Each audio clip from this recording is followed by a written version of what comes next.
बिस्मिल्लाहिर्रहमानिर्रहीम। अस्सलामुअलैकुम। मेरी शादी अपने भाइयों के वट्टे सट्टे में हुई थी। शादी की रात ही शौहर ने कह दिया कि मेरी बूढ़ी माँ का ख्याल रखना तुम्हारी जिम्मेदारी है। मैं आज के बाद अपनी माँ को कोई भी काम करते हुए न देखूं। शादी की रात जब औरत को शौहर की मोहब्बत भरी बातें सुनने का इंतजार होता है, वहाँ मेरे शौहर ने मुझे यही लेक्चर सुनाया था। मेरी 2 नंदे मेरी भाभियाँ भी थीं। जब भी मैं मायके आती तो यही कहती कि हम तो अपनी सास को पैर भी जमीन पर नहीं उतारने देते, और एक तुम हो, तुम्हें हमारी माँ की कदर ही नहीं। ये बात सुनकर मेरा शौहर मुझे घूरने लगता। हालांकि मेरी सास कोई काम नहीं करती थी। बेटियों की आमद पर जरा सा किचन में आ जाती तो भाभियों के ताने शुरू हो जाते थे, जबकि दूसरी तरफ मैंने अपनी माँ से ज्यादा बहादुर, साबिर और खुले दिल वाली औरत आज तक नहीं देखी थी। मेरी माँ हमेशा कहती कि अच्छे लोगों के साथ हमेशा अच्छा ही होता है और बुरे लोगों के साथ बुरा। फिर मेरी माँ के साथ इतना बुरा क्यों हो रहा है? मेरे 2 भाई थे, दोनों की शादी एक ही घर में हुई। मेरी दोनों भाभियाँ आपस में बहनें थीं, और फिर इस पर सितम ये कि उन्होंने मेरी शादी अपने भाई से करवा दी, यानी कि मैं भाभियों के घर चली गई। मेरी माँ बहुत समझदार थी। उन्होंने कहा कि इस तरह हम सबका रिश्ता मजीद मजबूत हो जाएगा। हमने इनके घर से 2 बेटियां ली हैं और इनको 1 बेटी दी है। हम इनकी 2 बेटियों का ख्याल रखेंगे तो क्या वो हमारी 1 बेटी का ख्याल नहीं रखेंगे? लेकिन मामलात काफी उल्ट चुके थे। मैं पूरा दिन अपनी सास की खिदमत करती, उनकी हर बात मानती, कभी भी इनकार न करती। बीमार रहती या कोई तकलीफ में भी होती तो हमेशा उनका ख्याल करती थी, और कभी भी ये नहीं कहा कि तबीयत खराब है तो फलां काम नहीं कर सकती। लेकिन दूसरी तरफ मामला बिल्कुल ही उल्ट था। पहले तो अम्मी ने मुझे पता ही नहीं लगने दिया कि क्या चल रहा है। एक दिन मैं अचानक घर आ गई। मैं हमेशा जब भी आती थी बताकर ही आती थी कि मैंने आज आना है, लेकिन एक दिन ऐसे ही आ गई तो सामने का मंजर देखकर हैरान रह गई। मेरी अम्मी ने कपड़ों वाली मशीन लगाई हुई थी। मैंने कहा कि अम्मी आप क्यों ये काम कर रही हैं? दोनों भाभियां किधर हैं? उनके होते हुए आपको ये काम करने की क्या जरूरत है? उन्होंने कहा कि नहीं बेटा, मशीन उन्होंने कल लगाई थी, मैं ही भूल गई थी। कुछ कपड़े मेरे बाथरूम में पड़े थे तो मैंने सोचा कि वो कपड़े धो लूं, बस वो ही धो रही थी। मैंने कहा कि फिर भी आपको उनको कह देना चाहिए था। मेरी माँ ने कहा कि नहीं देखो, गलती तो मेरी है ना, उन्होंने तो टाइम पे अपना काम कर लिया था, मैंने ही इनको नहीं बताया था। मैंने कहा कि अच्छा आप हट जाएं, मैं धो देती हूँ। उन्होंने कहा नहीं, तुम इतनी दूर से आई हो, वहाँ भी तो काम करती रहती हो, यहाँ आई हो मैं भी तुमसे काम करवाऊँ तो अच्छा नहीं लगता। थोड़ी देर बस मेरे साथ बैठो, बातें करें, बातों बातों में काम हो जाएगा। और जब मेरी माँ ने कपड़े उठा के मशीन में डाले तो मेरी माँ मुझसे वो कपड़े छुपा रही थी, पर मैंने देख लिए वो कपड़े मेरी माँ के नहीं थे। मेरी माँ इस उम्र में इतने शौक रंग नहीं पहनती थी, और ना ही ये कपड़े मेरी अम्मी के नाप के थे। ये तो मेरी भाभियों के कपड़े थे। मैं समझ गई कि मामला क्या है। मैं खामोश हो गई और मैंने उठकर कपड़े धोने शुरू कर दिए। मेरी माँ ने कहा कि बेटा नहीं करो। मैंने कहा कि अम्मी आप इनको क्यों सर पे चढ़ा रही हैं? आप इनके कपड़े धो रही हैं और इनको जरा शर्म नहीं आ रही? ये आपसे अपने कपड़े धुलवा रही हैं। आपको पता है इनकी माँ मेरे साथ क्या सलूक करती है? एक दिन मुझे 103 पे बुखार था, फिर भी मैंने सारे घर के कपड़े धोए थे, और वो भी हाथ से धोए थे, क्योंकि मेरी सास ने कहा था कि मशीन नहीं लगानी, बिल बहुत ज्यादा आ रहे हैं। और आप यहाँ पर क्या कर रही हैं? अब आप यही सोच लें कि जिन्होंने आपकी बेटी को खुश नहीं रखा हुआ, आप उनकी बेटियों को क्यों खुश रख रही हैं? मेरी माँ ने कहा यही बात तो है बेटा, अगर मैं इनकी बेटियों को खुश रखूंगी, तो फिर तुम्हारी जिंदगी भी खुद ब खुद ठीक हो जाएगी। जब मैं किसी के साथ बुरा नहीं करूंगी तो मेरी बेटी के साथ कोई भी बुरा नहीं करेगा। मुझे अम्मी की बात बेतुकी सी लगी थी। मैंने कहा कि अम्मी आपकी सोच बहुत अच्छी है, लेकिन आजकल ऐसा नहीं होता। आजकल अच्छे लोगों के साथ भी बुरा हो जाता है। मेरे साथ बहुत बुरा हो रहा है और आपने इनको शहजादियाँ बना कर रखा है, कोई असर नहीं पड़ रहा। 1 साल हो गया है, दोनों भाभियों के हाँ उम्मीद है, मेरे हाँ अभी तक उम्मीद भी नहीं है। वो दोनों अच्छे माहौल में रहती हैं, अच्छा खाती पीती हैं, और उनके घर में तो एसी भी नहीं है। गर्मी में मैं पड़ी रहती हूँ, जबकि यहाँ पर मैं अपने कमरे में एसी में होती थी।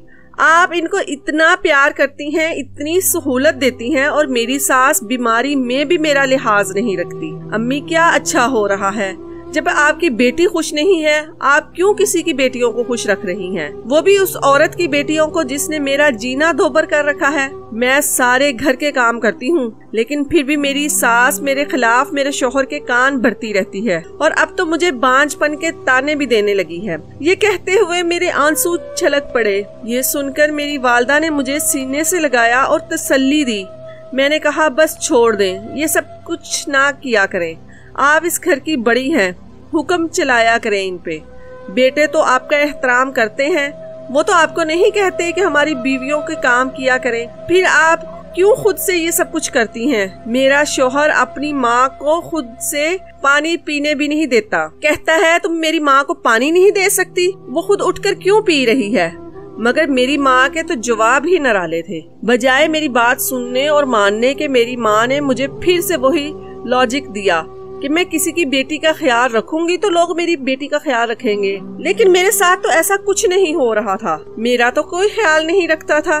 मेरा शौहर अच्छा था, उसको मेरा एहसास तो था, लेकिन वो हर बात पे यही कहता था कि तुम ही बताओ मैं क्या करूं। एक दिन तो कहने लगा कि मुझे मेरे अपने माँ बाप प्यार नहीं करते तो तुम्हें क्या प्यार करेंगे? तुम मेरी बीवी हो, मैं कम पैसे कमाता हूँ, घर में खर्चा कम देता हूँ, इसलिए तुम्हारे साथ इस तरह होता है। अगर मैं ज्यादा पैसे कमाना शुरू कर दूं तो फिर तुम्हारी भी इज्जत होगी। लेकिन मुझे फिलहाल कोई काम नहीं मिल रहा और मेरा अपना काम भी अच्छा नहीं जा रहा, इसलिए बर्दाश्त करना पड़ेगा। मैं इतनी कलील तनख्वाह जब माँ के हाथ में देता हूँ तो मुझे भी यूं ही घूरती है। कहती है, इस तनख्वाह पर मैं मुलाजमा नहीं रख सकती, इसलिए अपनी बीवी को सर पर मत चढ़ाना। दूसरी तरफ मेरी भाभीियों के नखरे बहुत ज्यादा थे। मैं देखती तो हैरान रह जाती। हर हफ्ते उन्होंने नया सूट पहना होता। एक दिन तो एक भाभी ने मुझे यहाँ तक कह दिया कि तुमने इस जोड़े को यूनिफॉर्म बना लिया है और अपने घर को स्कूल जब भी आती हो तुमने यही जोड़ा पहना होता है। दरअसल मेरे पास एक ही अच्छा और साफ सुथरा जोड़ा था जो मैं अक्सर पहन कर आ जाती थी। मैं खामोश हो गई। मेरी अम्मी ने कहा कि कोई बात नहीं बेटा, कपड़ों से क्या होता है, कपड़े तो सिर्फ सतर पोशी के लिए होते हैं। मेरी अम्मी ने ना सिर्फ घर के काम करती थी, खाना बनाती थी, बल्कि मेरी भाभीियों की फरमाइशें भी पूरी करती थी। और जब मेरे मरहूम बाप की पेंशन आती, उनमें से हर महीने इनको 5-5 हजार रुपए देती और मुझे सिर्फ 2,000 रुपए भिजवा देती थी, जबकि मुझे पैसों की ज्यादा जरूरत रहती थी। मेरी माँ से मैंने कहा कि अब इसमें आपकी क्या साइंस है, तो कहने लगी कि अगर मैं तुम्हें ज्यादा पैसे दूंगी तो तुम्हारा शौहर ये समझने लगेगा कि महीने के कुछ पैसे तो आ रहे हैं, वो मेहनत करना छोड़ देगा और फिर ये उसकी इज्जत नफ्स पे भी चोट होगी कि हम लोग पैसे दे रहे हैं। मैंने कहा कि मेरा शौहर ऐसा नहीं है, अगर पैसे आते हैं तो उसको बुरे नहीं लगते। मेरी माँ ने कहा, यही तो बात है ना।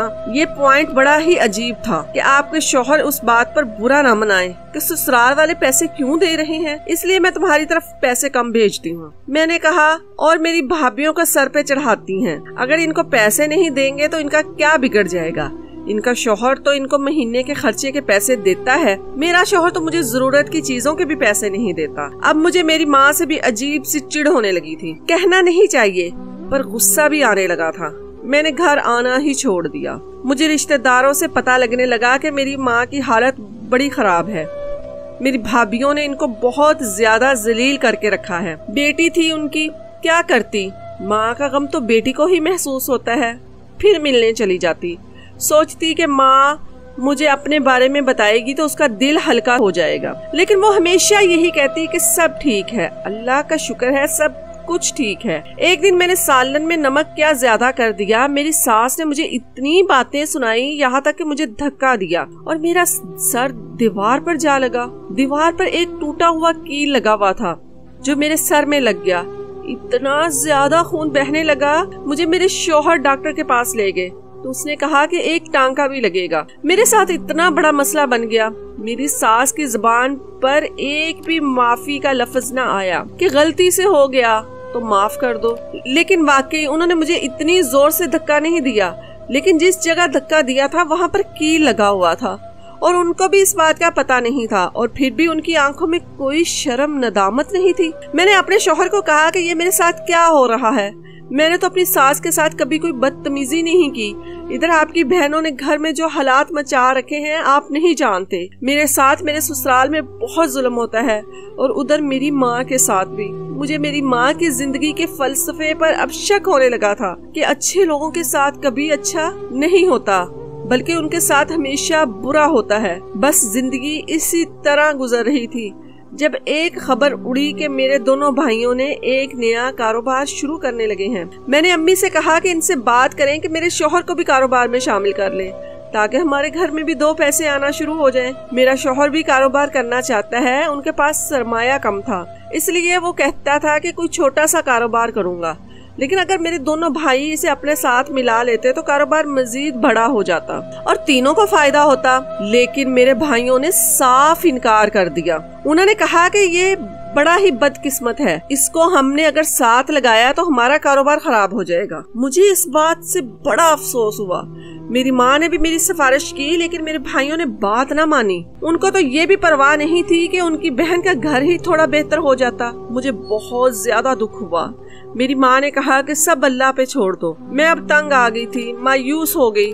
मुझे सब कुछ अजीब लगने लगा। मुझे मेरी माँ पे भी गुस्सा आता कि मेरी माँ सारी जिंदगी मासूमों की तरह गुजारती रही थी। उनके बेटों ने उनकी एक बात ना मानी, अपनी बहुओं का इतना ख्याल किया। उन्होंने भी नहीं कहा कि मेरी बात ही मान लेते।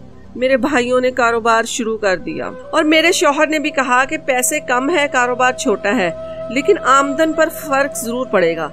मैंने अल्लाह से दुआ की और अपने शौहर को कहा कि आपके साथ हूँ, आप परेशान मत हो, ये सब कुछ ठीक हो जाएगा। मेरे शौहर ने कारोबार शुरू कर दिया। शुरू में कुछ अच्छा नहीं जा रहा था और मेरे भाइयों ने कहा कि इन सब का बहुत अच्छा जा रहा है, हमारे तो दिन फिर गए हैं। मैं हमेशा यही सोचती थी कि बुरों के साथ हमेशा अच्छा क्यों होता है। एक दिन मेरी माँ मेरे घर आई तो मेरी सास ने उसी दिन मेरे माँ से लड़ाई भी कर दी कि तुम्हारी माँ क्यों आई है। हालांकि माँ बेटी से मिलने नहीं आएगी तो कहाँ जाती, और अगर आ ही गई थी तो क्या हो गया। मेरी माँ थोड़ी देर ही बैठी थी। उसने कहा कि बस तुम्हारी याद आ रही थी तो तुमने तो आना ही छोड़ दिया। मैंने कहा मेरा दिल नहीं करता वहाँ आने का। मैंने कहा अम्मी, बाबा भी आपको अच्छा नहीं समझते थे, आप पर जुल्म करते थे, हाथ भी उठाते। आपने अपनी सारी जिंदगी सब्र शुक्र किया, आपको क्या मिला? मेरी माँ ने कहा कुछ नहीं, पर मुझे तुम्हारे जैसी बेटी तो मिली जिसको कम से कम मेरा एहसास है। मैंने कहा कि आपकी वही बेटी दिन रात ख्वार भी हो रही है, आपकी बेटी एक दिन खुदकुशी कर लेगी। मेरी माँ ने कहा ऐसा नहीं कहते, ये बहुत बड़ा गुनाह है, अल्लाह इसको माफ नहीं करता, दोबारा कभी भी ऐसा सोचना भी ना। मैं अपने ससुराल में बहुत ज्यादा काम करती थी, बीमार रहने लगी। डॉक्टर के पास गई तो डॉक्टर ने कहा कि आपके यहाँ औलाद इसलिए नहीं हो रही क्योंकि आप बहुत ज्यादा कमजोर हैं और बहुत टेंशन ले रही हैं। अगर आप चाहती हैं कि आपके यहाँ औलाद पैदा हो जाए तो अपने माहौल बदलें, अपने आप को रिलैक्स करें। ये बात मेरे शौहर को भी बताई डॉक्टर ने और कहा कि आप अपनी बीवी का ख्याल नहीं करते, इसलिए इनके साथ ये सब कुछ हो रहा है। मेरे शौहर ने सर झुका लिया। वो सब कुछ जानता था लेकिन मजबूर था। एक दिन मेरे शौहर रात को देर से घर आया। मैं काफी परेशान हो रही थी कि अभी तक क्यों नहीं आए। इस बात का गुस्सा भी मेरी सास ने मुझ पर निकाला और कहा कि तुमने कहीं फरमाइश करके इसे भेज तो नहीं दिया कुछ लाने के लिए जो वो अभी तक नहीं आया। मेरी सास ने मुझे बहुत बातें सुनाई और खुद जाकर सो गई। मेरा शौहर जब आया तब सब सो चुके थे, लेकिन वो घर आते ही बहुत ज्यादा खुश हुआ, इतना खुश कि मैं हैरान रह गई। मैंने कहा क्या बात है, क्या हुआ? तो कहने लगा मुझे बहुत बड़ा ऑर्डर मिला है, पूरे 15 लाख का ऑर्डर मिला है, जिसमें से 10 लाख तक की बचत हो जाएगी और मैं तुम्हें यहाँ से निकाल कर ले जाऊंगा। हम अपना छोटा सा घर लेंगे जहाँ पर सिर्फ हम दोनों मियाँ बीवी रहेंगे। मेरे पास पैसे नहीं थे, मैं मजबूर था, लेकिन अब मैं मजबूर नहीं हूँ। इन लोगों ने मुझे एडवांस भी भिजवा दिया है। मैं तो फौरन सजदे में गिर गई और खुशी से मेरी आंखों में आंसू आ गए। मेरे शौहर ने भी जी तोड़ मेहनत की और वो ऑर्डर पूरा बना कर दिया। मेरे शौहर का काम इन लोगों को पसंद आ गया। अब वो मेरे शौहर से ही काम बनवाने लगे थे। बहुत कलील अरसे में ही मेरे शौहर ने तरक्की की मनाजिल तय की, एक अलग घर भी ले लिया। मेरी खुशी की इंतहा न रही जब मैं अपने घर में गई थी। मेरे कमरे में एसी भी लग चुका था, फर्नीचर भी नया था। मैं अल्लाह का बार बार शुक्र बजा लाती कि उसने मेरी दुआएं सुन ली। अब भी मेरी आंखों में आंसू थे, लेकिन खुशी के। मैंने ये बात अपनी अम्मी को बतानी थी। अगले दिन वहाँ गई तो वहाँ के हालात ही और थे, क्योंकि मेरे भाइयों ने जो कारोबार शुरू किया था इसमें उनको नुकसान हो गया और वो अपना सर पकड़ कर बैठे थे। उन्होंने अपनी बीवी के जेवर भी लगा दिए थे और घर भी गिरवी रख दिया। अब वो लोग घर भी वापस मांग रहे थे और इनकी बीवियां भी इनका सर खा रही थीं कि हमारे जेवर वापस ला कर दो। तुमने तो कहा था कि पैसे डबल हो जाएंगे तो इससे भी ज्यादा जेवर लेकर देंगे। घर में लड़ाई पड़ी हुई थी। मैंने अपनी अम्मी को अपनी बात बताई तो मेरी अम्मी हैरान हो गई। उन्होंने मुझे कहा कि मैंने कहा था ना बेटा कि सब्र का फल मीठा होता है और अच्छे लोगों के साथ हमेशा अच्छा ही होता है। मैंने तो किसी के साथ भी बुराई का मामला नहीं मांगा था, लेकिन ऊपर भी तो कोई जात बैठी है जिसका इंसाफ सबसे बेहतरीन है। मेरे शौहर को एक बड़ा ऑर्डर क्या मिला, उसका नाम इतना मशहूर हो गया, अब उसको और भी बड़े बड़े ऑर्डर मिलने लगे। हम लोगों ने अलग फ्लैट ले लिया और हम लोग वहाँ शिफ्ट हो गए। मेरी सास के लिए ये बात बड़ी अजीब थी। मेरे शौहर ने कहा कि मैं देख रहा था कि आप लोग मेरी बीवी के साथ क्या रवैया रख रहे हो। बस मैं खामोश था। आप लोगों का जो मुझ पर हक है मैं अदा कर दूंगा, लेकिन मेरी बीवी का भी मुझ पर कोई हक है और ये हक मैं उसे जरूर दूंगा। हम अलग हो गए, हमारी जिंदगी बेहतर हो गई। हमने एक फैसला किया और मेरी माँ भी मेरे साथ रहने लगी। मेरी माँ अब साथ ही रहती थी। मैं उनको चारपाई से भी उठने नहीं देती थी। वो भी मेरा बहुत ख्याल करती। अल्लाह के करम से मेरे यहाँ उम्मीद हुई और मेरी माँ कहती है कि तुम अकेली नहीं रहोगी, तुम्हारे बच्चे को संभालने के लिए मैं मौजूद रहूंगी। ऐसा लगता है जिंदगी में सब कुछ ठीक हो गया है। मेरी माँ सच कहती हैं, सब्र करने वालों के लिए बहुत बड़ा इनाम रखा गया है जो मुझे मिल गया। और बेशक जो माँ बाप की इज्जत और कदर करता है, उनका एहतराम करता है, उनकी फर्मा बरदारी करता है, अल्लाह उसको अजर आखिरत में तो देगा ही, इस दुनिया में भी देगा इंशाअल्लाह। अल्लाह से दुआ है जिनके माँ बाप हयात हैं, अल्लाह उन्हें सेहत और तंदुरुस्ती वाली लंबी जिंदगी दे, और जो इस दुनिया से जा चुके हैं अल्लाह उनको जन्नत में जगह दे। आमीन।